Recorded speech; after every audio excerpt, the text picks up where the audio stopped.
Subscribe to Infidelity Tales Lab. Now let's begin. The rain hammered against Nathan Rice's workshop windows as he sanded the final edge of a mahogany dresser. It was past midnight, but sleep had become a stranger these past 2 years, ever since Diana's funeral. His hands moved with practiced precision across the wood grain, finding solace in the work the way he always had. The piece was from Mrs. Chun down the street, a wedding anniversary gift for her husband. 40 years together. Nathan tried not to think about the 40 years he'd never have. His phone buzzed on the workbench.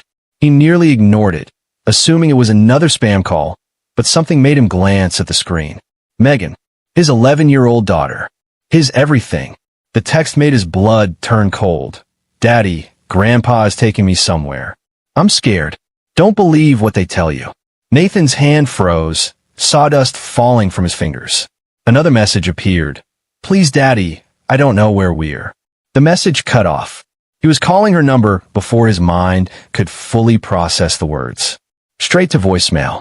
He tried again. Again. Nothing. His heart thundered in his chest as he grabbed his keys and ran for the door. Megan was supposed to be at Raymond Cross's house, Diana's father. She'd gone there Friday afternoon for the weekend, something that had become routine over the past year. Raymond had insisted on it, said Megan needed family, needed a grandmother figure since Diana was gone. Nathan had agreed, despite his reservations. Raymond's new wife Gloria seemed kind enough, and Megan never complained. Until now, Nathan struck fishtailed as he peeled out of his driveway. Raymond's house was 20 minutes away in Millbrook Estates, one of those gated communities where the houses all looked the same and everyone pretended their lives were perfect. Nathan had never fit in there, not when he was dating Diana, not when they got married, and certainly not now. He called Raymond's number. It rang 4 times before going to voicemail. He tried the house line. No answer. His hands were shaking on the steering wheel. Don't believe what they tell you. What the hell did that mean? Nathan had never fully trusted Raymond Cross. The man had made his feelings clear from the moment Nathan started dating Diana 15 years ago. Nathan was a furniture maker, a craftsman who worked with his hands. Raymond was a real estate developer, old money, the type who measured a man's worth by his bank account and country club membership. He tried everything to break them up, but Diana had been stubborn. She loved Nathan, and that was that. When Diana died in the car accident 2 years ago, Nathan driving on a rainy night, a truck running a red light. Nothing anyone could have done. Raymond's barely concealed contempt had transformed into something darker. He blamed Nathan, whispered it at the funeral, said it outright 6 months later when he'd had too much scotch at Megan's 9th birthday party. But Nathan had endured it all from Megan. She needed her grandfather, needed that connection to her mother's side of the family. Nathan had swallowed his pride and maintained the relationship, even when Raymond's barbed comments cut deep. The security guard at Millbrook Estates recognized Nathan and waved him through. The streets were empty at this hour, streetlights casting orange pools on the wet pavement. Nathan pulled up to Raymond's house, a sprawling colonial with white pillars and a perfectly manicured lawn, and ran to the front door. He pounded on it. Raymond, open up. Where's Megan? No answer. He pounded again, harder. The lights were off inside. Nathan tried the doorknob. Locked. He pulled out his phone and called the police, his voice shaking as he explained the situation to the dispatcher. Missing child. Strange text message. Grandparents not answering. Sir, calm down, the dispatcher said. When did you last see your daughter? Friday afternoon. She was staying the weekend with her grandfather. But she just texted me at 2 in the morning, saying he was taking her somewhere and she was scared. Has there been any custody dispute? Any? No, nothing like that. I have full custody. Raymond is just her grandfather. Something's wrong. She said she was scared. The dispatcher promised to send officers, but advised Nathan to wait outside. He paced the driveway, his mind racing through possibilities. Where would Raymond take Megan at 2 in the morning? And why? Nathan thought back over the past few months, searching for warning signs he might have missed. Raymond had been friendlier lately, almost warm. He'd insisted on having Megan over more often, had even suggested taking her on a trip to Disney World next month. Nathan had been relieved, thinking maybe Raymond was finally moving past his blame and anger. Had it all been an act? A police cruiser pulled up 15 minutes later. Officer Terry Paul stepped out, a middle-aged cop with kind eyes and a world-weary expression. Nathan explained everything again, showing him Megan's texts. And you tried calling? Phone's off now. Goes straight to voicemail.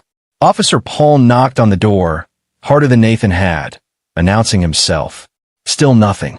He radioed for backup and walked around the house, checking windows. Nathan followed, peering through the glass. Everything looked normal inside, too normal. No signs of struggle, no overturned furniture, no indication anything was wrong. Does Mr. Cross have any other properties? Officer Paul asked. Vacation home? Storage unit. Nathan nodded slowly. He has a cabin upstate, near Lake Morrison, but it's November. They wouldn't. Address. Nathan didn't know the exact address, but he knew the general area. Officer Paul made notes, then tried the door one more time. We can't force entry without more probable cause, but I'm putting out an alert for your daughter and Mr. Cross. Does he drive a specific vehicle? Black Lincoln Navigator. New model. Nathan's jaw clenched. I should have known. I should have. Don't do that to yourself. Officer Paul put a hand on Nathan's shoulder. Kids text their parents all the time over nothing. Could be she got scared by a nightmare and your father-in-law was just taking her to get medicine or... She said, don't believe what they tell you. Nathan interrupted. That's not nothing. That's a warning. Officer Paul's expression shifted slightly, acknowledging the point. I'll follow up on this personally. Give me your contact information. If you hear anything. Nathan's phone rang. He snatched it up, hoping desperately to see Megan's name. Instead, it was his neighbor, Victor Doherty, a retired mechanical engineer who lived in the house next to his workshop. Victor? It's 2:30 in the morning. I know, but I saw your lights on earlier, and then you peeled out of here like a bat out of hell. Everything okay? Nathan rubbed his face. It's Megan. She's missing. I'm at Raymond's house now with the police. Jesus. Listen, I don't want to add to your worry, but there was a guy here earlier. Around 6 o'clock, sitting in a car across from your place. Dark sedan. He was there for about an hour, just watching your workshop. Nathan's stomach dropped. What did he look like? Couldn't see clearly in the rain, but big guy. Heavy set. He left when I walked out to check my mailbox. Saw me looking at him. Took off quick. Nathan relayed this to Officer Paul, who made more notes, but didn't seem overly concerned. Could be unrelated. Could be someone casing houses. We'll look into it. But Nathan knew better. Nothing was coincidental. Not tonight. He thanked Victor and hung up, his mind churning. Someone watching his house. Megan texting him at 2 in the morning. Raymond not answering his phone. I'm going to the cabin, Nathan said. Mr. Rice, I'd advise you to go home and wait. My daughter is scared and missing. I'm not waiting. Nathan's voice was steel. He'd learned long ago that when something mattered, really mattered, you didn't wait for permission or approval. You acted. Officer Paul sighed. At least let me send a unit to check it out first. You go charging up there, you might make things worse. If there's an innocent explanation. Nathan wanted to argue, but he forced himself to think clearly. If Raymond had taken Megan somewhere against her will, confronting him directly might put her in more danger. He needed information first. He needed to understand what was happening. Fine, Nathan said, but I'm not going home. I'm going to find out what the hell is going on. The next morning arrived without sleep. Nathan had driven around Millbrook Estates until dawn, watching for Raymond's Navigator, looking for any sign of Megan. Nothing. He'd called every number he had for Raymond's friends and business associates. No one had seen him. At 7 a.m., Nathan was back at his workshop, exhausted and wired on coffee, when a car pulled into his driveway. Raymond Cross stepped out, and Nathan's first instinct was to grab the man by his throat. But something stopped him. Raymond looked terrible. His normally pristine appearance was disheveled, his eyes red and swollen. He looked like he'd been crying. Nathan, Raymond's voice cracked. It's Megan. She's gone.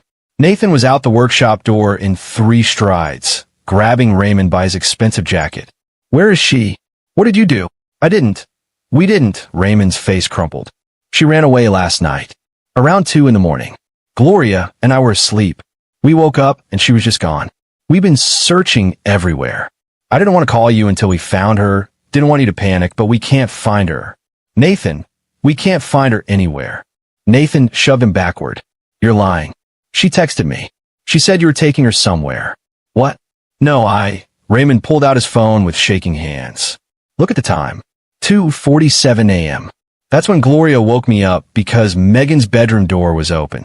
We thought she went to the bathroom, but then we saw the back door was unlocked. She texted me at 2 a.m., said you were taking her somewhere. Said she was scared. Raymond's expression shifted from grief to confusion to something Nathan couldn't quite read. That's impossible. I was asleep. We both were. Nathan, you have to believe me. Why would I take her anywhere? She's my granddaughter. I love her. Nathan studied his father-in-law's face, searching for the lie. But Raymond was good. He'd always been good at controlling his expression, at presenting exactly the image he wanted. Years in real estate development had taught him how to sell anything, including sincerity. Show me your phone, Nathan demanded. What? Your phone. Your call history. Your texts. Show me. Raymond hesitated, then unlocked his phone and held it out. Nathan scrolled through quickly. Nothing unusual. No calls or texts after 11 p.m. the previous night. But that proved nothing. Raymond could have deleted them. Could have a second phone. Did you call the police? Nathan asked. Not yet. I wanted to talk to you first. I thought maybe she came home. Maybe she was upset about something. I was with the police at your house last night. You didn't answer the door. You didn't answer your phone. Raymond's face paled. You were there? When? 2:30. Where were you, Raymond? We were searching. In the backyard, in the neighborhood. I had my phone, but I must have missed the calls. Nathan, please. We need to find her. We need to call the police, and I already called them. They're looking for her. And for you. Nathan stepped closer, his voice dropping to a dangerous quiet. If I find out you hurt her, if I find out you did anything to her, I will end you. Do you understand me? Raymond nodded quickly, but his eyes held something Nathan had seen before. Calculation. Even in this moment of supposed panic, Raymond Cross was thinking, planning, staying 2 steps ahead. I'm going to search your house, Nathan said. Top to bottom. Of course. Whatever you need. I'll take you there right now. As they drove separately to Millbrook Estates, Nathan refused to ride with Raymond. His phone rang. Officer Paul. Mr. Rice, we checked the cabin at Lake Morrison. No one's there. Property looks undisturbed. Nathan gripped the steering wheel tighter. Raymond just showed up at my place. Says Megan ran away. A pause. He reported it. Not officially. Says he wanted to talk to me first. Another pause, longer this time. That's not normal procedure. Usually, when a child goes missing, people call us immediately. I know. Nathan's instincts were screaming that something was wrong. I'm going to his house now. He said I can search it. Don't go alone. I'll meet you there. But Nathan was already pulling into Millbrook Estates, already planning where to look first. Megan was smart, resourceful, just like her mother. That text wasn't a mistake or a misunderstanding. She'd warned him. Now he just had to figure out what she'd warned him about. The house was immaculate. Gloria Cross stood in the kitchen, dabbing at her eyes with a tissue, playing the role of distraught step-grandmother perfectly. She was younger than Raymond by about 15 years, blonde and polished in that artificial way that came from expensive salons and personal trainers. Nathan had never liked her, though he couldn't put his finger on exactly why. She'd always been sweet to Megan, always seemed genuinely interested in being part of their lives. Now, looking at her performance, Nathan wondered if he'd missed something crucial. Nathan, I'm so sorry, Gloria said, reaching for him. We're absolutely devastated. Megan is such a wonderful girl, and to think she felt she needed to run away. She didn't run away, Nathan said flatly. He brushed past her and headed for the stairs. Officer Paul had arrived minutes after him, along with another officer, a younger woman named Bridget Coyle. They followed Nathan up to the second floor where Megan's room was. The bedroom looked normal. Twin bed with a floral comforter, stuffed animals arranged on a shelf, a desk with colored pencils, and a sketchbook. Nathan approached the bed, his chest tight. The covers were thrown back, and Megan's phone charger sat on the nightstand, unplugged. She took her phone, Nathan said. Raymond nodded from the doorway. Yes, we noticed that too. We've been calling it all night, but it goes straight to voicemail. Nathan opened the closet. Megan's overnight bag was still there, her clothes for the weekend neatly arranged. If she'd run away, she hadn't taken anything with her. He checked the drawers of her dresser. All her weekend clothes were still there. You said the back door was unlocked? Officer Paul asked. Yes, Gloria confirmed. We always keep it locked, but when Raymond checked, it was open. Officer Paul and Officer Coyle went downstairs to examine the back door. Nathan stood in the center of Megan's room, trying to think like his daughter. She was smart, incredibly smart for 11. If she'd sensed danger, what would she have done? He knelt down and looked under the bed. Nothing. He checked the trash can. Empty. Too empty, actually, like it had been recently emptied. He looked at Raymond. Did you clean this room? No, of course not. We haven't touched anything. Nathan didn't believe him. He went through the room methodically, checking every drawer, every shelf. In the pocket of a jacket hanging in the closet, he found something, a receipt from a gas station. Shell Station, Route 9, dated 2 days ago. 11:43 p.m. What were you doing at a gas station at midnight on Thursday? Nathan asked Raymond, holding up the receipt. Raymond's expression didn't change. I don't recall. Probably getting gas. On Route 9. That's halfway to the state border. I drive all over for work. You know that. Nathan pocketed the receipt. It was something, but he didn't know what yet. He continued searching, finding nothing else unusual until he checked behind Megan's dresser. There, wedged between the dresser and the wall, was a small piece of paper, torn from a notebook. He pulled out carefully. It was a note, written in Megan's handwriting. Insurance papers in Grandpa's office. He kept looking at them. Nathan's heart stopped. He looked up at Raymond, who'd gone very still in the doorway. What insurance papers? Nathan asked quietly. I don't know what you're talking about. Raymond, what insurance papers was Megan talking about? Gloria appeared behind Raymond, her expression tight. There are no insurance papers. Megan must have been confused about something she saw. Show me your office, Nathan demanded. For a moment, Raymond didn't move. Then Officer Paul's voice came from downstairs. Mr. Rice, can you come down here? We found something. Nathan pushed past Raymond and Gloria and took the stairs two at a time. Officer Paul stood by the back door, holding a small piece of pink fabric. Nathan recognized it immediately. It was from Megan's pajamas, the ones with the stars and moon she'd gotten for her birthday. This was caught on the door frame, Officer Paul said, like someone was pulled through in a hurry. Nathan turned slowly to look at Raymond, who'd followed him downstairs. The older man's face was still composed, but there was a sheen of sweat on his forehead now. Pulled through, Nathan repeated, not running away. Pull. Now wait a minute, Raymond started. Where is she? Nathan's voice was deadly calm. Where's my daughter? I don't know. Raymond's composure cracked slightly. I'm telling you the truth. She was here when we went to bed. When Gloria woke up, she was gone. That's all I know. Officer Coyle appeared from the kitchen. Mr. Cross, do you mind if we look around a bit more? Check the garage, the basement. Of course not. Look anywhere you want. We have nothing to hide. But Nathan saw the glance Raymond exchanged with Gloria. It was quick, barely noticeable, but it was there, a warning or a reassurance, he couldn't tell which. Officer Paul pulled Nathan aside. I'm going to be straight with you. Something doesn't add up here. The fabric, the note you found, your daughter's text. But we don't have enough for an arrest warrant or anything official.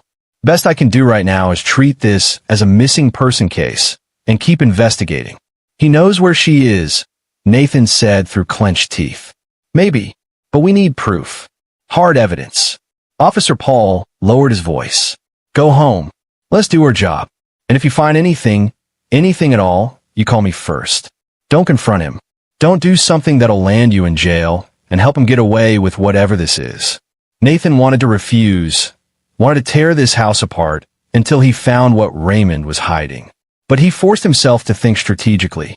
If Raymond had planned this, he'd have covered his tracks carefully. Nathan needed to be smarter. I want a copy of that note, Nathan said. And the receipt. Officer Paul nodded. I'll photograph them for evidence, and I'll email you copies. Nathan took one last look around the house, memorizing details. He caught Gloria watching him from the kitchen, her expression unreadable. Then his eyes fell on something he hadn't noticed before, a security camera in the corner of the living room, its little red light blinking steadily. You have security cameras, Nathan said. Raymond followed his gaze. Oh, yes. Just the one inside and one on the front door. I want to see the footage from last night. Of course. Gloria, can you pull that up? Gloria moved to a laptop on the kitchen counter. Her fingers flew over the keyboard, but Nathan noticed her hands were shaking slightly. After a moment, she shook her head. It's not working. The system must be down. How convenient, Nathan said. It does that sometimes, Raymond insisted. The Wi-Fi drops and the camera stops recording. I've been meaning to get it fixed. Show me the router. Raymond led him to a closet where the internet equipment sat. Everything looked normal, all lights on and functioning. Nathan pulled out his phone and checked the Wi-Fi signal. 5 bars. Perfect connection. Line comes easy to you, doesn't it? Nathan said. Raymond's jaw tightened. I understand you're upset, Nathan. I understand you want someone to blame. But I'm not your enemy here. I want to find Megan just as much as you do. No, Nathan said softly. You really don't. He left the house before he did something he'd regret. Outside, the morning sun was burning through the clouds, promising a beautiful late autumn day. Megan was out there somewhere, scared and alone, and Nathan had no idea how to find her. But he knew one thing with absolute certainty. Raymond Cross was behind this, and Nathan was going to prove it. His phone buzzed. A text from an unknown number. Nathan Rice? This is Victor Doherty's neighbor, Stuart Coffey. Victor gave me your number. I have security cameras on my house. I think I might have footage of that car Victor mentioned. Can you stop by? Nathan's pulse quickened. He texted back immediately. On my way. Stuart Coffey lived 3 doors down from Victor, in a modest ranch house with a workshop similar to Nathan's. He was in his 60s, a retired postal worker with a passion for woodworking. Nathan had met him a few times at local craft fairs. Thanks for reaching out, Nathan said as Stuart led him inside. Victor told me about your daughter. I'm sorry. Kids are precious.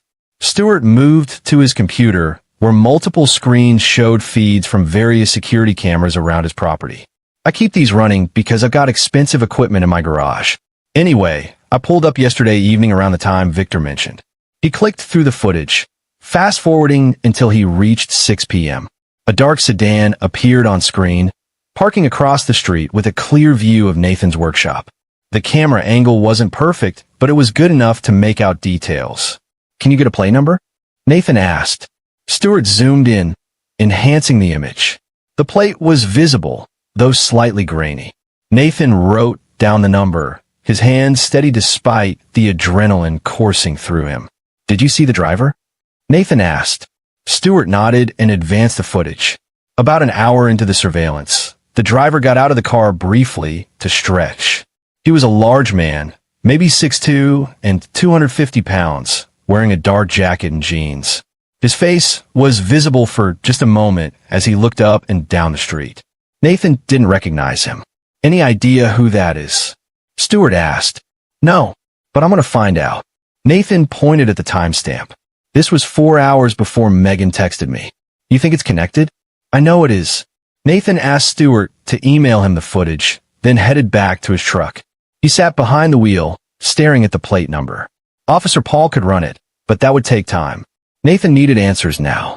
He pulled out his phone and called the one person he knew who could help with something like this. Kirk Simon, a former Marine who ran a private investigation business out of Bridgeport. Nathan had built custom cabinets for Kirk's office 2 years ago, and they'd stayed friendly. Kirk, it's Nathan Rice. I need a favor. Sure, man. What's up? Nathan explained everything. Megan's text, Raymond's suspicious behavior, the mystery car. He read off the plate number. Jesus, Nathan. That's heavy. Look, officially I can't just run plates without proper authorization. But unofficially, I know a guy who might be able to help. Give me 20 minutes. Those 20 minutes felt like 20 hours. Nathan drove aimlessly, unable to sit still, unable to think about anything except Megan's face in his mind. Where was she right now? Was she hurt? Was she scared? Don't believe what they tell you. Finally, Kirk called back. Okay, got something. That plate is registered to a 2018 Dodge Charger, black. Owner is listed as... A pause. Gloria Murphy Cross. That's your father-in-law's wife, right? Nathan's grip tightened on the steering wheel. Yeah, that's her. So, she had someone watching your place yesterday. Question is why? I know why, Nathan said grimly. They were making sure I wasn't home. Making sure I wouldn't interfere with whatever they had planned. You need to take this to the cops, man. This sounds serious. I will. Thanks, Kirk. Nathan hung up and immediately called Officer Paul, relaying the new information. The officer listened carefully, his tone growing more grave. Okay, this changes things. I'm going to bring them both in for questioning. Can you come down to the station? I'll be there in 10. The police station was a squat brick building that smelled like burnt coffee and industrial cleaner. Officer Paul met Nathan in the lobby and led him to a small conference room. Through a one-way window, Nathan could see Raymond and Gloria sitting in separate interview rooms, both looking considerably less composed than they had that morning. We're going to question them separately, Officer Paul explained. See if their stories match up. You can watch from here if you want, or we can call you when we're done. I'm watching. For the next 2 hours, Nathan observed as officers questioned Raymond and Gloria. Both stuck to the same story. Megan had run away. They'd searched for her. They didn't know anything about surveillance or insurance papers. Raymond claimed he had no idea why his wife's car had been parked near Nathan's house. Maybe she'd lent it to someone? Gloria claimed she hadn't driven it anywhere yesterday, had been home all evening. Liars. Both of them. But they were good liars, practiced and consistent. Officer Paul emerged from Raymond's interview room looking frustrated. They're not cracking. And without physical evidence linking them to Megan's disappearance, we can't hold them. What about the note Megan left? The insurance papers? Circumstantial. Raymond says he doesn't know what she was referring to. Could have been papers from work, could have been anything. It's not enough. Nathan slammed his fist on the table. Then what the hell do we do? My daughter is out there somewhere. I know. Officer Paul's voice was firm but kind. And we're doing everything we can. We got an Amber Alert out. We're checking traffic cameras, interviewing neighbors. But I need you to stay calm and let us work. Nathan forced himself to breathe. Losing control wouldn't help Megan. He needed to think, to be smart about this. Can I see Raymond's house again? Nathan asked. Officially this time, with a warrant? Working on it. Judge should sign off by this evening. We'll do a thorough search. Nathan nodded and stood. I'm going home. Call me the second you find anything. But he wasn't going home. He was going to Raymond's office. The real estate development company Raymond ran downtown. If there were insurance papers, they might be there. And Nathan was going to find them. Raymond's company, Cross Development LLC, occupied the 3rd floor of a glass office building in the business district. Nathan had been there once, years ago, when Diana was still alive.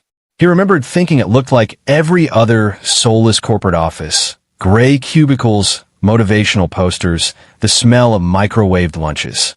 The receptionist, a young woman with sharp eyes and sharper nails, looked up as Nathan entered. Can I help you? I need to speak with someone about Raymond Cross. Mr. Cross isn't in today. Can I take a message? I know he's not in. He's at the police station. Nathan leaned on the desk. I'm his son-in-law. His granddaughter is missing. I need to see his office. The receptionist's professional smile faltered. I'm sorry. I can't just let people into. Please. Nathan softened his tone. My daughter is missing. She left a note saying something about insurance papers in her grandfather's office. If there's even a chance those papers could help find her, I need to see them. The receptionist glanced around nervously. I could lose my job, and I could lose my daughter. Nathan held her gaze. Please. She studied him for a long moment, then sighed. 5 minutes. That's all I can give you. She led him to a corner office with floor-to-ceiling windows overlooking the city. Raymond's desk was organized to the point of obsession. Every pen in its holder, every paper stacked precisely. Nathan began searching quickly, opening drawers, scanning files. Nothing in the desk. He moved to the filing cabinets. Most were locked, but one wasn't. Inside, he found folders organized alphabetically. He flipped through quickly, contracts, property assessments, client files. Then he saw it, a folder labeled Rice Family, Personal. His hand shook slightly as he pulled it out. Inside were documents he'd never seen before. Life insurance policies, one for Megan, one that had been Diana's. The policy for Megan was for $500,000, with Nathan as the policyholder and beneficiary. He'd taken it out years ago, standard protection for a single father. But someone had made copies of it, highlighted sections about payout conditions. There was also a handwritten note in Raymond's distinctive scrawl. Accidental death plus no body equals 7-year wait. Better option? Contact RC about alternative. Nathan's blood went cold. RC. Those initials were circled several times. He photographed everything with his phone, then kept digging. At the bottom of the folder was a bank statement. Not Raymond's personal account, but something called GRC Holdings LLC. Recent transactions showed several large deposits, but also massive withdrawals. The account was nearly empty. Beneath, there was a letter from a law office, something about a lawsuit and a settlement demand for $2.3 million. Raymond was broke, or close to it. Time's up. The receptionist called from outside. Nathan shoved the papers back into the folder and returned it to the cabinet. As he left Raymond's office, his mind was racing. Raymond needed money desperately. He had access to information about Megan's insurance policy, and he'd been researching something with someone who had the initials RC. Who was RC? And what was the alternative Raymond had been considering? Nathan thanked the receptionist and headed out, but as he reached the elevator, he heard voices down the hall. Two men were talking in low tones near the break room. Crazy if you ask me, one said. Getting mixed up with someone like Rex Coffee. Nathan froze. Rex Coffee. RC. Raymond's desperate, the other man replied. But dealing with loan sharks? That's asking for trouble. The elevator dinged, and the men noticed Nathan going quiet. He stepped into the elevator, his mind reeling. Rex Coffee. He pulled out his phone and searched the name. Rex Coffee had quite the reputation. Loan shark, bookmaker, suspected of money laundering and worse. Multiple arrests, few convictions. He operated out of a bar called the Lucky Hand in the Warehouse District. Everything clicked into place. Raymond owed money to Rex Coffee. He'd made copies of Megan's insurance policy. He'd researched accidental death claims. And last night, he'd made Megan disappear. The plan was clear now. Make it look like Megan died accidentally during Nathan's care. Frame Nathan as a negligent father or worse. After enough time passed, and with Raymond's help navigating the insurance claim, collect the money. Pay off Rex Coffee. Solve all his problems. Except Megan had figured out something was wrong. She'd texted her father. She left clues. Smart girl. Just like her mother. Nathan drove to the Lucky Hand, a dingy establishment with blacked-out windows and a parking lot full of beat-up cars and expensive sedans. The strange mix that came with illegal gambling. He'd never been in a place like this, never needed to. But for Megan, he'd walk into hell itself. Inside, the bar was dark and smoky despite the no-smoking laws. Men hunched over drinks, eyeing Nathan with suspicion. He walked to the bar where a heavy-set man with forearms like tree trunks was wiping glasses. I'm looking for Rex Coffee. The bartender didn't even look up. Don't know him. I think you do. Tell him Nathan Rice wants to talk about Raymond Cross and a missing girl. The bartender's hands stilled. He set down the glass carefully, then disappeared through a door behind the bar. 2 minutes later, he returned and jerked his head toward the back. Office. Last door on the right. Nathan walked through the door, down a narrow hallway that smelled like bleach and secrets. The last door was ajar. He pushed it open to find a surprisingly nice office. Leather furniture, expensive art, a massive desk with a man behind it who looked nothing like the thugs outside. Rex Coffee was in his 50s, lean and well-dressed in a tailored suit. His hair was silver, his eyes sharp and calculating. He looked like he could have been a banker or lawyer, which, Nathan supposed, made him more dangerous than any stereotypical tough guy. Nathan Rice, Rex said, his voice smooth. I've heard about you. Furniture maker. Widower. Recently bereaved of your daughter. If the news is accurate. You know Raymond Cross. I know lots of people. That's my business. He owes you money. Rex smiled slightly. If he did, that would be between him and me. My daughter is missing. Raymond made her disappear. I think it has something to do with the money he owes you. That's a serious accusation. Do you have proof? Enough. What I need to know is if you're involved. If you're helping him. Rex leaned back in his chair, studying Nathan with those cold, calculating eyes. Let me tell you something about business, Mr. Rice. When someone owes me money, I have various methods of collecting. Some are more aggressive than others. But involving children? That's not my style. It's bad for business, and, more importantly, it's wrong. I have grandchildren of my own. So you're saying you had nothing to do with this? I'm saying that if Raymond Cross has done something to your daughter in an attempt to pay off his debts, he did so without my knowledge or approval. Rex paused. And if it's true, he just made a very stupid mistake. Why are you telling me this? Because in my line of work, reputation matters. I can't have people thinking I target children. And because... Rex pulled open a drawer and withdrew a folder. Raymond came to me 3 weeks ago with a proposal. A way to clear his debt with a large payout coming soon. He was vague on details, but he mentioned an insurance policy. I told him I wasn't interested in anything that smelled illegal. He assured me it was legitimate. Rex slid the folder across the desk. Inside was a contract, an agreement for Raymond to pay Rex $2.3 million within 60 days, with interest. The date was 5 weeks ago. 60 days ends when? Nathan asked. Next week. Nathan looked up sharply. He's running out of time, which makes desperate men do desperate things. Rex stood. I don't know where your daughter is, but if Raymond is behind this, you should find her quickly. Because once that deadline hits, other people get involved. People who don't have my scruples about children. Nathan left the bar with his head spinning.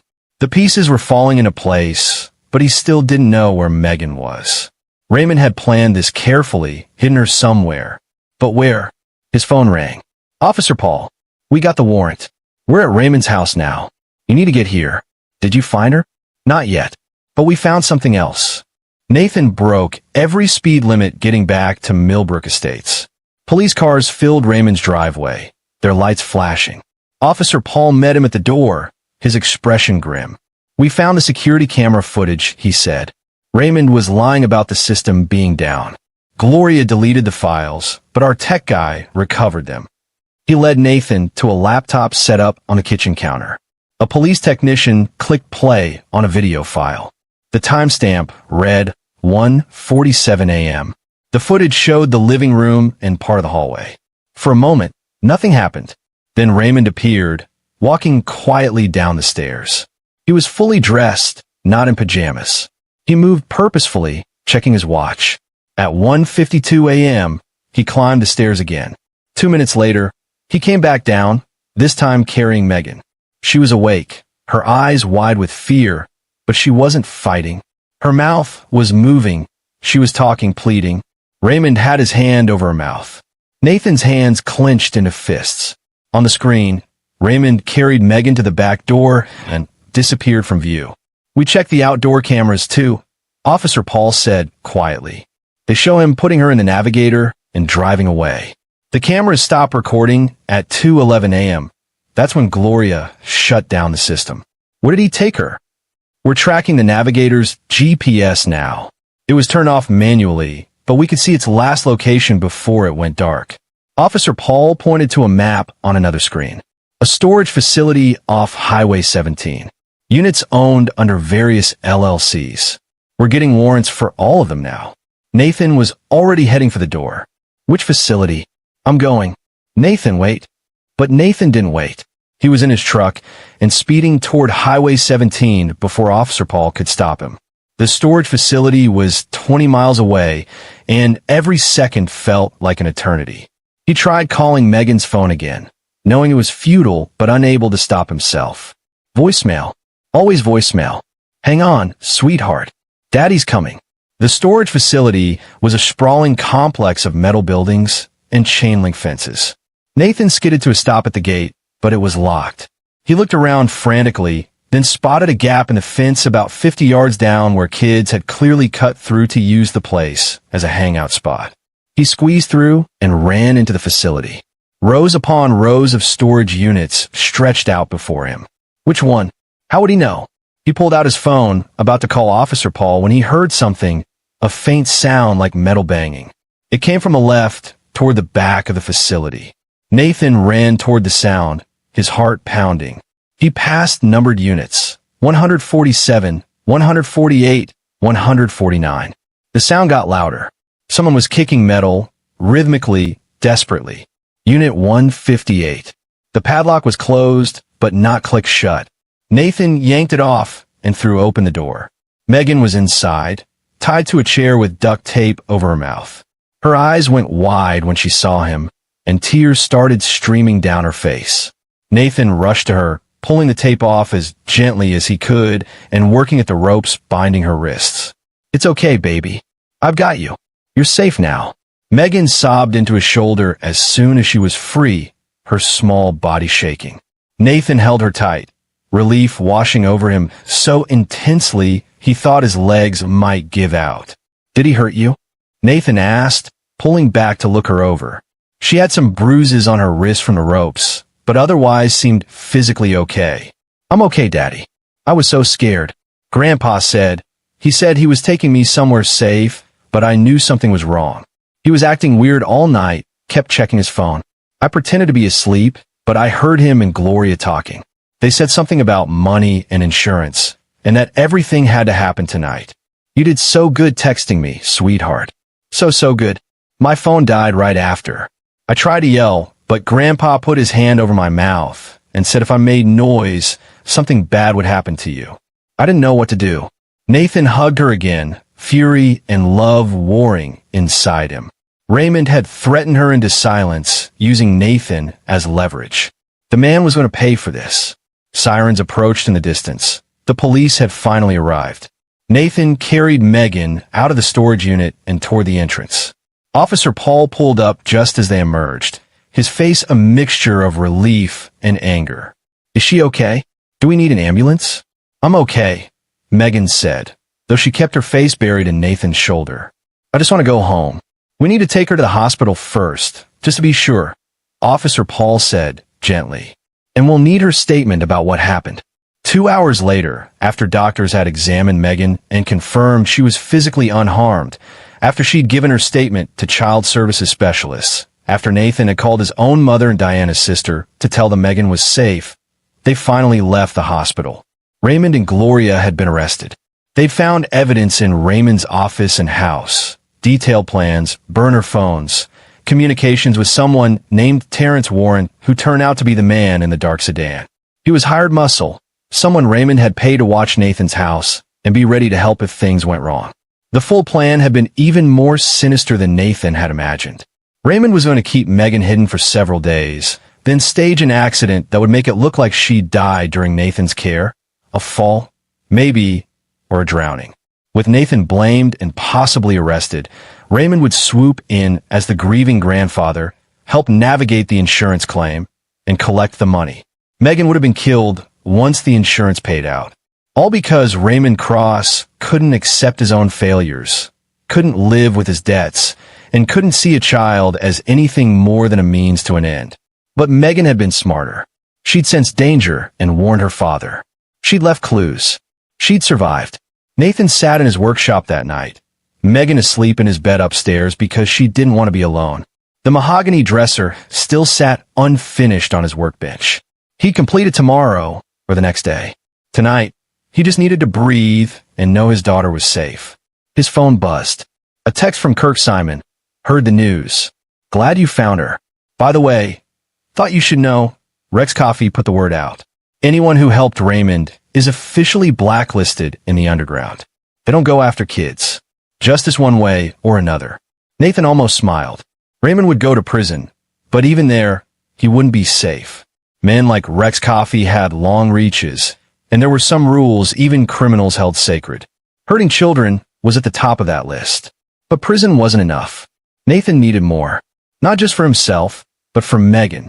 She would carry the trauma of this night for years, maybe forever. Raymond had broken something that couldn't be fully repaired. And for that, there needed to be a reckoning beyond the legal system. Nathan had always believed in playing by the rules, in trusting institutions to deliver justice. But the rules had almost gotten his daughter killed. Sometimes, justice needed a helping hand. He pulled up a search on his phone and typed in, Rex Coffee, the lucky hand. Then he closed the laptop and went upstairs to check on Megan. Tomorrow would bring new challenges, therapy for Megan, legal proceedings, rebuilding their sense of safety. But tonight, she was home. She was safe. And Nathan would make damn sure no one ever threatened her again. The trial of Raymond and Gloria Cross became a media sensation. Grandfather plots to murder granddaughter for insurance money. The headlines practically wrote themselves. Nathan had been approached by every news outlet in the state, but he'd refused them all. This wasn't about publicity or revenge narratives. It was about protecting Megan. The prosecution's case was airtight. Security footage, Megan's testimony, the evidence found in Raymond's office and the storage unit. Raymond's debts to Rex Coffee and other creditors. Text messages between Raymond and Terrence Warren discussing the plan. Gloria's attempted deletion of security footage and her car being used to surveil Nathan's house. What really sealed their fate, though, was the discovery of a handwritten timeline in Raymond's desk drawer at home. It detailed every step. Get Megan on Friday night. Keep her sedated at the storage unit until Tuesday. Stage the accident at Nathan's workshop on Tuesday evening when he'd be at a client meeting. Make the anonymous 911 call. Let Nathan discover the body and become the prime suspect. The timeline even included notes about how to console Nathan while simultaneously pointing police toward his supposed negligence. The jury deliberated for 3 hours. Guilty on all counts: kidnapping, conspiracy to commit murder, child endangerment, insurance fraud, and a dozen other charges. Raymond got 35 years. Gloria got 20. Both would be in their 80s before they saw freedom again, if they lived that long. Nathan should have felt satisfied. Justice had been served. Raymond would rot in prison. Gloria too. But it wasn't enough. Nathan had a young veteran in combat. His mother had died of cancer when he was 17. His father had died in a construction accident when Nathan was 25. He'd built his business from nothing, taught himself his craft, survived Diana's death through sheer willpower and love for Megan. He'd faced hardship before and endured it with dignity. This was different. This was someone targeting his child, someone weaponizing his love and trust. Raymond hadn't just committed crimes. He'd violated something sacred. And for that, legal punishment felt insufficient. 3 weeks after the trial, Nathan received a visit from Rex Coffee. The loan shark showed up at Nathan's workshop unannounced, driving a Mercedes that looked out of place in the working-class neighborhood. "Mr. Rice," Rex said, extending a hand. "I hope you don't mind the intrusion." Nathan didn't shake his hand. "What do you want?" "To apologize and to offer compensation." Rex withdrew an envelope from his jacket. "Raymond's debt to me will never be paid now, but I feel partially responsible for what happened. If I'd been more thorough in investigating his proposal, perhaps I could have prevented this." "You're not responsible. Raymond is." "True, but I still feel I owe you something." Rex set the envelope on Nathan's workbench. "That's $50,000. Consider it payment for the furniture you could have been making instead of dealing with police and courts these past weeks. Consider it an investment in your daughter's college fund. Consider it whatever you want." Nathan stared at the envelope. "I don't want your money. I suspected you'd say that." Rex smiled slightly. "Which is why I'm also offering something else. Information." "What information?" Raymond Cross made enemies in prison. Lots of them. Child abductors aren't popular among inmates, as you might imagine. He's been placed in protective custody, but those arrangements don't always hold. Things happen. People get to people. Nathan's jaw tightened. "Are you suggesting?" "I'm suggesting nothing. I'm simply stating facts. Raymond is vulnerable. And if someone wanted to ensure he suffered beyond his legal sentence, well, arrangements could be made. For a price. I'm not hiring you to kill him. I'm not offering to kill him. I'm offering to make his life in prison exactly as unbearable as he deserves. There are men who owe me favors. Men who would be happy to deliver small reminders to Raymond every single day that what he did won't be forgotten. Nothing that would kill him. Nothing that would even leave permanent marks. Just consistent, persistent reminders that he's hated and helpless." Nathan wanted to say no, wanted to tell Rex to leave and take his blood money and his darker offers with him. But when he thought about Megan's face in that storage unit, about her nightmares every night since, about the way she flinched whenever someone mentioned Raymond's name, he hesitated. I need to think about it, Nathan said finally. Rex nodded. Take all the time you need. The offer stands indefinitely. He turned to leave, then paused. For what it's worth, you did good finding your daughter. Most people wouldn't have figured it out so fast. Most kids wouldn't have been smart enough to leave clues. You're both stronger than Raymond ever gave you credit for. After Rex left, Nathan sat alone in his workshop, the envelope of cash untouched on the bench. He thought about justice and revenge, about the line between them, and whether that line mattered when it came to protecting your child. He thought about it all night. In the end, he didn't take Rex's money or his offer, but he didn't throw them away either. He put the envelope in his safe, along with Rex's business card, just in case he ever changed his mind about the kind of justice Raymond Cross deserved. 6 months passed. Megan started therapy twice a week with a specialist in childhood trauma. She had nightmares less frequently now, though she still slept with her door open and a night light on. She'd started drawing again, which her therapist said was a good sign, working through trauma through art.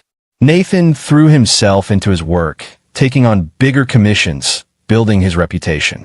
The publicity from the trial had been unavoidable, and while he'd refused interviews, the story had spread anyway. Some people called wanting to support a father who'd saved his daughter. Others were just morbidly curious.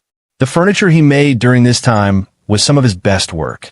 There was something about surviving trauma that sharpened your focus, made you appreciate beauty and craftsmanship in a new way. Every dovetail joint, every smooth curve of wood, every perfect finish represented order in a chaotic world. Diana's sister, Jenna Townsend, had stepped up to help with Megan. She'd always been close to them, but after Diana's death, she'd pulled back, overwhelmed by her own grief. Now she came over twice a week for dinner, helped with homework, gave Megan a female presence in her life. Nathan was grateful. One evening in late spring, as Nathan and Megan were having dinner, his phone rang. Unknown number. He almost didn't answer, but something made him pick up. Mr. Rice. A woman's voice, professional and cautious. Speaking. My name is Bridget Coyle. I'm a corrections officer at Clearwater State Prison. I'm calling about Raymond Cross. Nathan's stomach dropped. Megan looked up at him, fork halfway to her mouth, her expression instantly anxious. What about him? Nathan asked, standing and walking to the other room. He was attacked yesterday by another inmate. He's alive, but he's in the hospital. He's asking to see you. Why would he think I'd visit him? I don't know, sir, but he's been quite insistent. He says he has information you'd want to know. Something about his accomplice. Accomplice? You mean Gloria? No, sir. Someone else. He claims there was a third person involved in the plan that we never found. Someone who helped him research the insurance fraud. He says he'll only tell you. Nathan's mind raced. I'll think about it. He may not have much time. The injuries were severe. After she hung up, Nathan stood in the kitchen, staring out the window. Megan appeared beside him. Is Grandpa Raymond okay? She asked quietly. Nathan looked at his daughter, this brave, resilient girl who'd survived something that would have broken most adults. He was hurt. He's in the hospital. Are you going to see him? I don't know. Should I? Megan thought about it seriously. Daddy, I don't want you to become mean like him. That would mean he won. But I also don't think you have to forgive him. You could just be done with him. Wise beyond her years, just like her mother. You're right, Nathan said. I'm done with him. But a part of Nathan couldn't let go of the curiosity. Who was the third accomplice? Was there really someone else? Or was this Raymond's final manipulation attempt? 3 days later, Nathan drove to Clearwater State Prison. He'd told himself 100 times not to come, but he needed to know. If there was someone else involved, someone who'd helped plan Megan's abduction, they needed to face justice too. Raymond looked terrible. His face was bruised, one eye swollen shut, bandages covering various wounds. He was handcuffed to the hospital bed, a guard standing watch nearby. Nathan, Raymond's voice was weak. You came. I'm here for 2 minutes. Talk. Raymond managed a bitter smile. Still angry. Good. You should be. Who's the third person, Raymond? Right to business. You never did have time for pleasantries. Raymond coughed, wincing. There is no third person. I lied. Nathan's hands clenched into fists. You brought me here for nothing. Not nothing. I brought you here because I need you to know something. Raymond's good. I fixed on Nathan with an intensity that was unsettling. I regret it. All of it. Not because I got caught, but because I realized too late that some things matter more than money. Like your granddaughter, like family, like legacy, like being remembered as something other than a monster. Raymond's voice cracked. I spent my whole life building an empire, making money, earning respect. And in the end, I'm going to die in prison, remembered as the grandfather who tried to murder his grandchild. That's my legacy now. You earned it. I know. Raymond looked away. I can't ask you to forgive me. I can't ask you to let Megan know I'm sorry. I wanted you to know that you won. Not just legally, but in every way that matters. You're the better man. You always were. Diana knew it. I should have known it too. Nathan stared at this broken man and felt nothing but emptiness. No satisfaction, no vindication, no closure. Just exhaustion. Is that all? Nathan asked. One more thing. Gloria. She's not as strong as me. The prison, it's destroying her. She's already tried to hurt herself twice. I need you to know, she was coerced. I manipulated her. She didn't want to hurt Megan, but I convinced her it was the only way. She made her choice. Yes, but Raymond struggled with the words. If something happens to her, if she doesn't make it through her sentence, I needed someone to know the truth. She was weak, not evil. Nathan turned to leave. Wait, Raymond called out. How is she? Megan. Nathan paused at the door. She's healing. No thanks to you. Tell her I'm sorry. Tell her I loved her grandmother, and I loved her mother, and I should have loved her too. Tell her. I'm not telling her anything from you. You don't get that closure. Nathan walked out without looking back. In the parking lot, he sat in his truck for a long time, processing the visit. Raymond was dying slowly from prison violence and the weight of his own conscience. Gloria was breaking. They were both getting exactly what they deserved, and yet Nathan felt no joy in it. Maybe Megan was right. Maybe being done with someone meant truly being done. Not seeking revenge, not wallowing in hatred, but simply moving forward and building something better. Nathan drove home, where Megan was doing homework at the kitchen table. She looked up as he entered. How was it? She asked. It was nothing, Nathan said. And that's exactly what he deserves. Nothing. Megan nodded, understanding. They ate dinner together, talking about her day at school, her drawing class, the summer vacation they were planning. Raymond Cross didn't come up again. He'd become what he should have been all along, irrelevant. 2 years after the kidnapping, Nathan and Megan had built a new life. The nightmares had stopped. Megan was thriving in school, thinking about joining the art club and maybe playing soccer. Nathan's business was booming. He'd been featured in a woodworking magazine and had commissions backed up for months. They'd moved to a different house, a small farmhouse 20 miles away from their old neighborhood. Fresh start, new memories. Nathan had built Megan a tree house in the backyard, something she'd always wanted. It became her favorite place to read and draw. One Saturday morning, Nathan was in his new workshop, a converted barn on the property, when Megan came running in, waving her phone. Daddy, look, she showed him a news article. Gloria Cross had been found dead in her prison cell. Suicide. The article detailed her mental decline over the past 2 years, multiple attempts at self-harm, and finally a successful hanging. Nathan felt a complicated mix of emotions. Relief that she could never be a threat again. Sorrow for a wasted life. Pity for the weakness that had made her complicit in evil. How do you feel? Nathan asked Megan. She thought about it carefully. Sad, I guess. Not for me, but for her. She made bad choices, but she must have been really hurting to do that. You're more compassionate than I am. Maybe. Or maybe I just don't want to carry hate around forever. It's too heavy. Nathan hugged his daughter, marveling at her wisdom. She was 13 now, growing into a remarkable young woman. Sometimes he saw Diana in her. The same stubborn kindness, the same ability to find light in dark places. A month later, Nathan received another call from Clearwater State Prison. Raymond had died of a heart attack. No suspicious circumstances, just the natural result of stress, violence, and a body that had given up. Nathan didn't go to the funeral. Neither did Megan. They heard later that only 3 people attended. Raymond's lawyer, a business associate, and surprisingly, Rex Coffey. Nathan called Rex afterward. "Why did you go?" "Curiosity," Rex said. "Wanted to see if he'd shown any remorse in his final days." "Did he?" "Hard to say.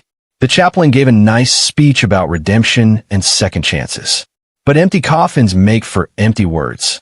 I think Raymond Cross died the same way he lived, thinking only of himself." "Probably. How are you and your daughter doing?" "We're good. Really good, actually. I'm glad." Rex paused. "The offer I made, that envelope, it's still in your safe, isn't it?" "How did you know?" "Because you're the type of man who keeps doors open, just in case." "But you never had any intention of walking through that door, did you?" Nathan smiled. "No, I didn't." "Good. That means I was right about you. You're better than the rest of us." Rex hung up. Nathan went outside where Megan was painting in her treehouse. She'd taken up watercolors recently, capturing the farm animals, the sunset, the flowers in the garden. Her art teacher said she had real talent. "Hey, Sweet Pea," Nathan called up. "Want to help me with a project?" "What kind of project?"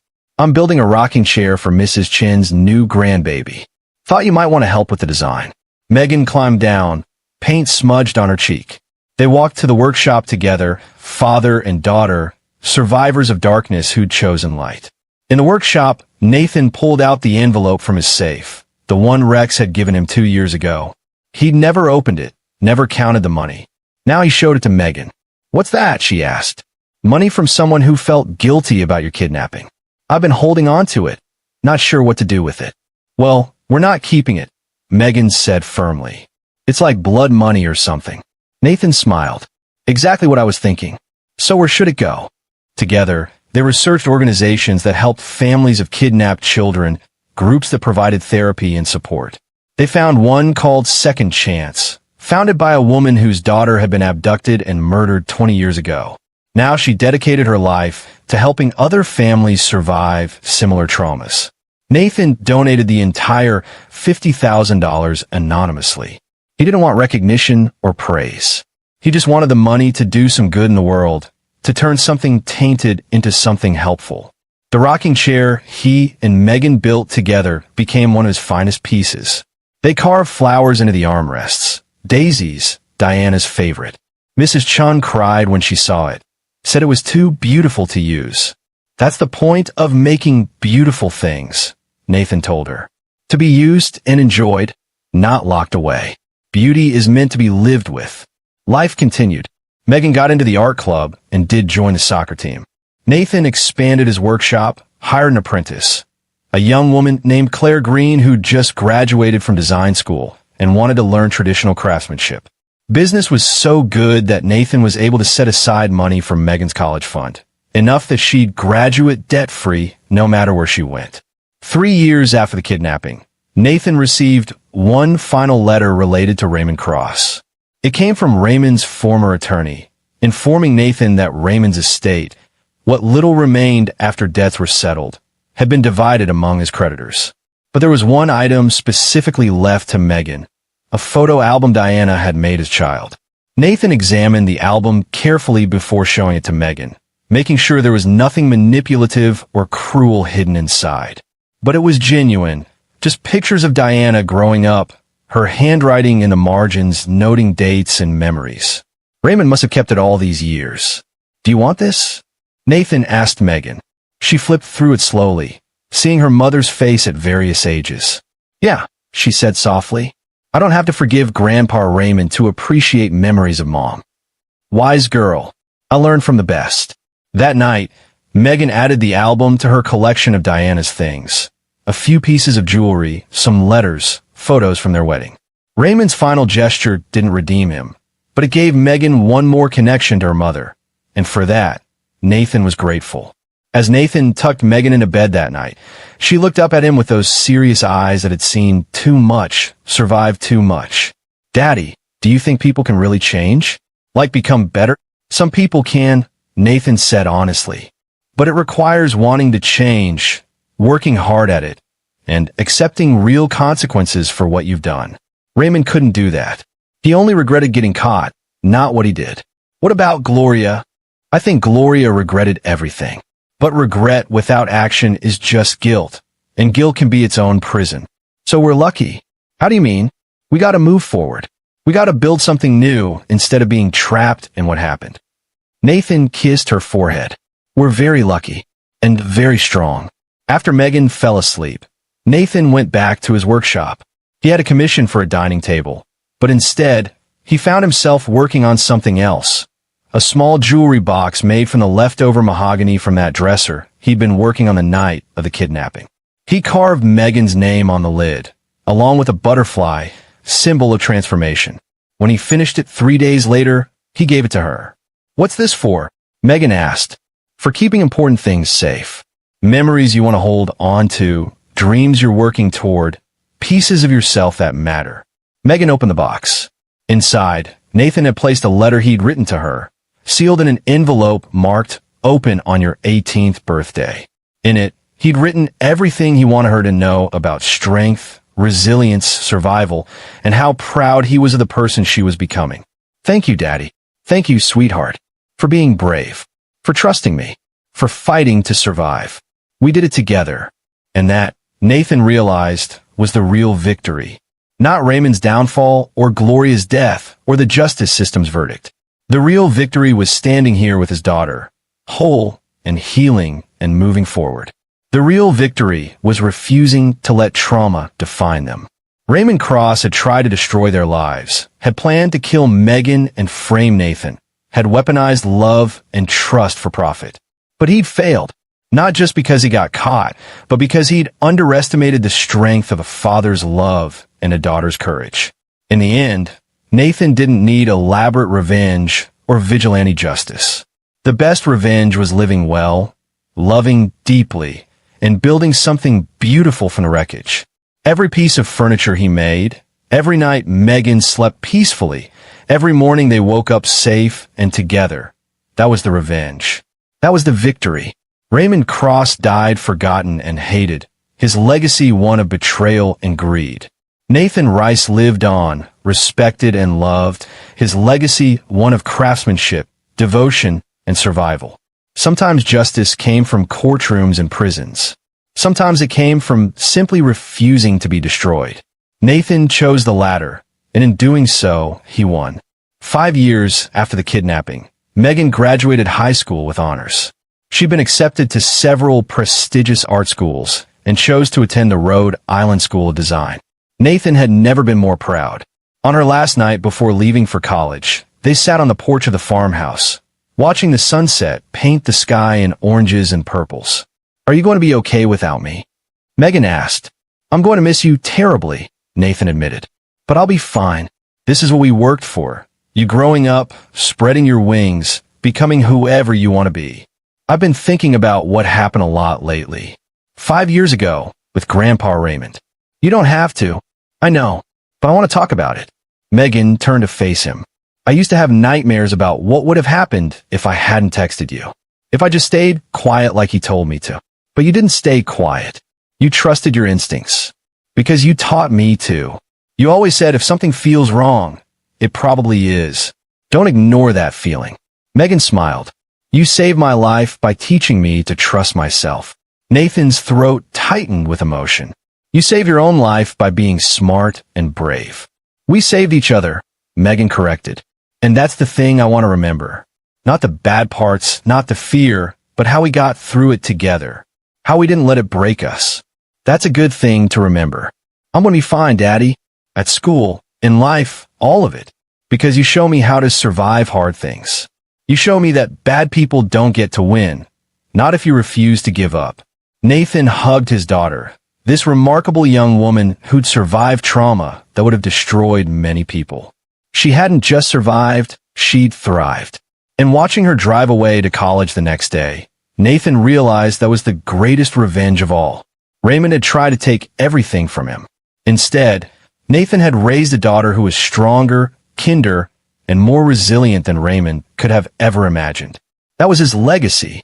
That was his victory. And as Nathan returned to his workshop, to the life he'd built with his own hands, to the peaceful routine of creating beautiful things, he finally felt completely free of Raymond Cross's shadow. And there you have it. another story comes to an end. What did you think?